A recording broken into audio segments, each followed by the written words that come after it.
Good morning, students. In the previous classes, we learned transportation in plants, that is, how plants transport water, minerals, and food. Today, we are going to learn circulation in animals. For that, we must know about blood, blood vessels, and heart. What is blood? You all know. Blood is a body fluid in humans and animals. It is red in color. Do you know anything else about blood? Blood is the main circulatory medium in the human body. Blood is the main circulatory medium in the human body. It is a red color fluid connective tissue. Red color fluid connective tissue. What is connective tissue? You already studied in 9th standard. Connective tissue link different parts of the body. Connective tissues link different parts of the body. Blood also link all the parts of the body because it is a circulatory medium in the human body. Components of blood. The blood consists of two main components. They are the fluid plasma and formed elements. Fluid plasma and formed elements. Formed elements are nothing but blood cells which are found suspended in the plasma.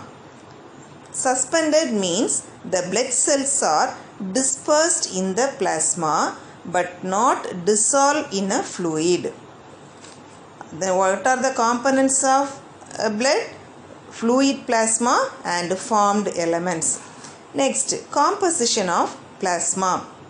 Plasma is slightly alkaline containing cellular substance. Plasma is slightly alkaline containing cellular substances, that is 55% of the blood. Alkaline means pH level. Plasma contains organic substances also. What are they? Proteins, glucose, urea, enzymes, hormones, vitamins, and minerals. These are present in the plasma. These are the organic substances present in the plasma. What are the organic substances present in the plasma? Proteins, glucose, urea, enzymes, hormones, vitamins, and minerals. Next, formed elements of blood. Formed elements of blood are blood cells or blood corpuscles. Blood corpuscles are of three types. They are red blood corpuscles or erythrocytes, white blood corpuscles or leukocytes, blood platelets or thrombocytes. Red blood corpuscles or erythrocytes, white blood corpuscles or leukocytes, blood platelets or thrombocytes. Red blood corpuscles, RBC or red blood corpuscles. These are the most abundant cells in the human body. Abundant means large quantities or plentiful. RBCs are formed in the bone marrow. The stem cells in the bone marrow give rise to formed elements like RBC, WBC and platelets. RBCs are red in color due to the presence of red color pigment called hemoglobin. This is otherwise called respiratory pigment hemoglobin. In matured mammalian RBCs do not have cell organelles and nucleus. Matured mammalian RBCs do not have cell organelles and nucleus. What are cell organelles? Endoplasmic reticulum, Golgi complex, mitochondria. These are all absent in mature mammal. They are biconcave and disc-shaped, that is concave on both sides. RBC, the lifespan of RBC is about 120 days. After that, it will be destroyed by spleen.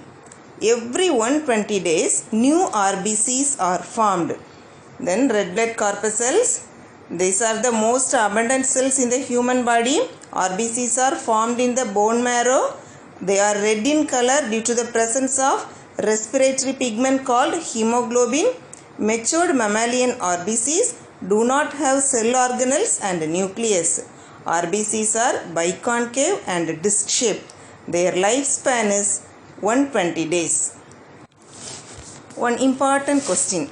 Why does mammalian RBC lack cell organelles and nucleus?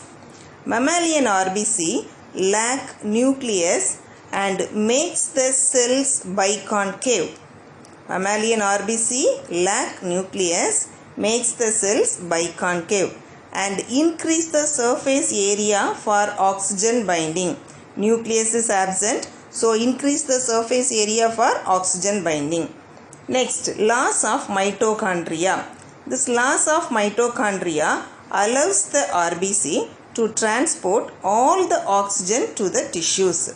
Mitochondria also absent in RBC. Otherwise, mitochondria will take oxygen for producing energy. Here, mitochondria is also absent. Next, loss of endoplasmic reticulum. It allows more flexibility for RBC to move through the narrow capillaries. Loss of endoplasmic reticulum allows more flexibility for RBC to move through the narrow capillaries. So, mammalian RBCs do not have cell organelles and nucleus. Can you understand?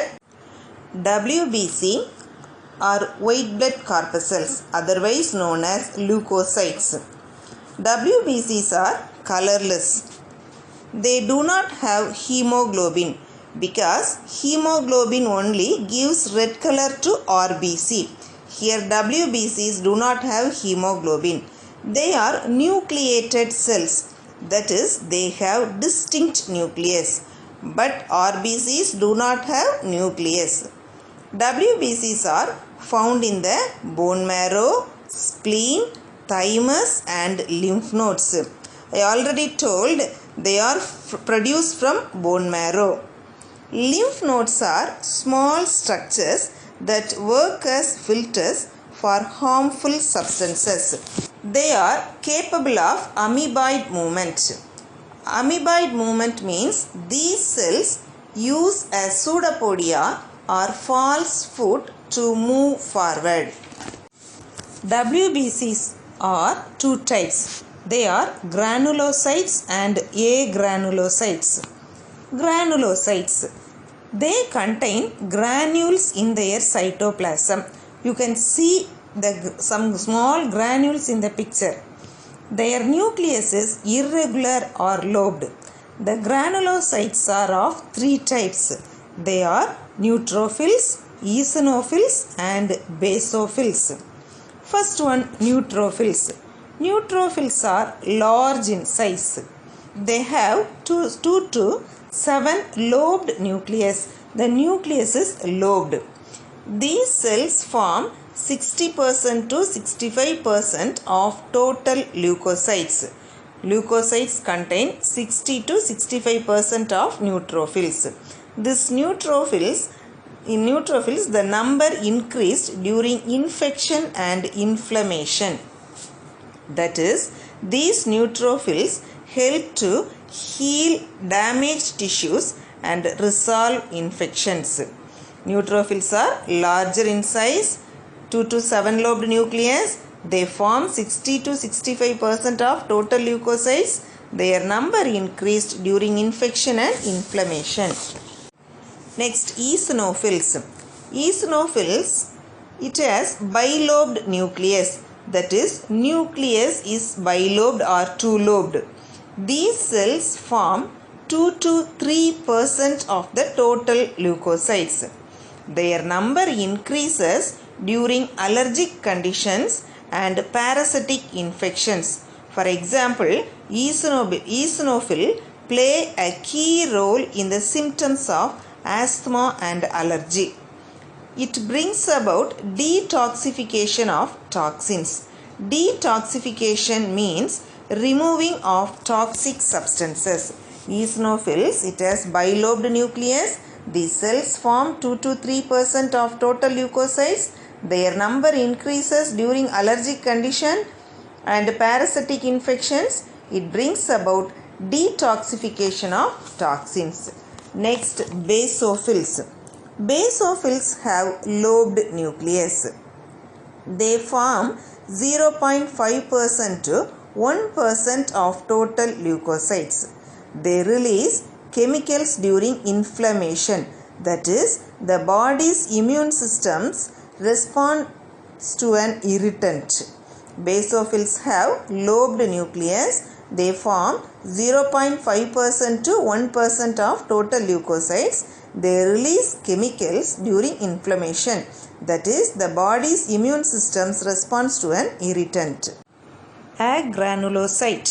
We can understand from the name itself. What is it? Granules are not found in the cytoplasm of the cell, but in granulocytes, granules are found in the cytoplasm. Agranulocytes are of two types. They are lymphocytes and monocytes. First, lymphocytes. Lymphocytes are white blood cells and also one of the body's main type of immune cell. These are about 20 to 25% of the total leukocytes. These are about 20 to 25% of the total leukocytes. They produce antibodies during bacterial and viral infections. That is, they fight infections by producing antibodies and remove the foreign bodies like bacteria, virus, fungi and parasites. Next, monocytes. Monocytes are a type of leukocytes. They are the largest of the leukocytes. These are amoeboid in shape. Amoeboid means irregular in shape. These cells form 5 to 6% of total leukocytes. They are phagocytic and can engulf bacteria. Phagocytic means which a cell uses its plasma membrane to engulf or ingest a large particle, that is, pathogens, disease causing organisms. Monocytes are the largest leukocyte. They are amoeboid in shape. They form 5 to 6% of total leukocytes. They are phagocytic and can engulf bacteria. These are all formed elements. Next, blood platelets or thrombocytes. Platelets are also colorless blood cells produced from bone marrow. These are small and colorless. They do not have nucleus. Look at the picture. There are about 250,000 to 4 lakhs platelets per cubic millimeter of blood. Their lifespan is 8 to 10 days only. They play important role in blood clotting and prevent blood loss. Platelets form clot at the site of injury and prevent blood loss. When you don't have enough blood platelets in your blood, your body can't form clots. Blood platelets are small and colorless. They do not have nucleus. There are about 250,000 to 4 lakhs platelets per cubic millimeter of blood. Their lifespan is only 8 to 10 days. They play an important role in blood clotting and prevent blood loss. Students, now we have learned blood plasma and formed elements, that are blood cells, RBC, WBC and thrombocytes. We are going to learn the functions of blood. Functions of blood. As we studied earlier, blood is a fluid connective tissue that connects all the parts of the body. It transports respiratory gases like oxygen and carbon dioxide, and also it transports digested food materials to different body cells. It transports hormones from endocrine glands to target organs, and it transports nitrogenous excretory products like ammonia, urea, uric acid through kidney. It is involved in the protection of the body and defense against diseases. It also acts as buffer and also helps in regulation of pH and body temperature. Buffer is a chemical substance that helps to maintain pH of the solution and maintain homeostasis, that is acid-base balance. Blood maintains proper water balance in the body. Water balance is the concept that the amount of water lost from the body is equal to the amount of water consumed. This also maintained by blood. What are the functions of blood? Transportation of respiratory gases, transport of digested food materials, transport hormones, transports nitrogenous excretory products, involved in the protection of the body, acts as buffer and also help in regulation of pH and body temperature, maintains proper water balance in the body. These are the functions of blood. That's all about blood cells. Okay students, I hope you can understand about blood. I'll give some assignments, do it. Okay, thank you students.